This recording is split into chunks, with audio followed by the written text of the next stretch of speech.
Hi, today I am going to show you how to open the format cell shortcutly. Okay, so before that I am writing something here like my name Tiyasha, Tiyasa. I am writing it here.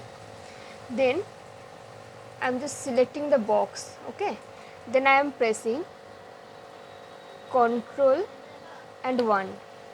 See, here the format cell is here. So I am changing this like agency FV.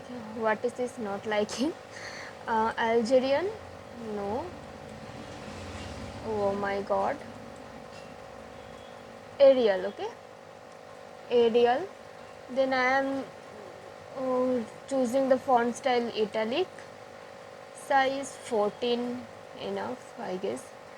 Then there are some effects like strike through.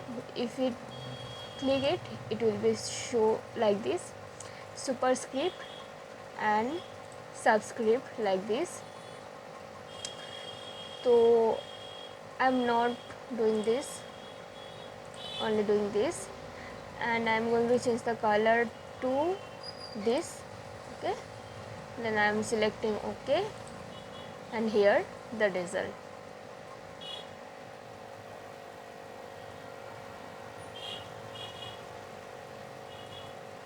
Thank you for watching these videos.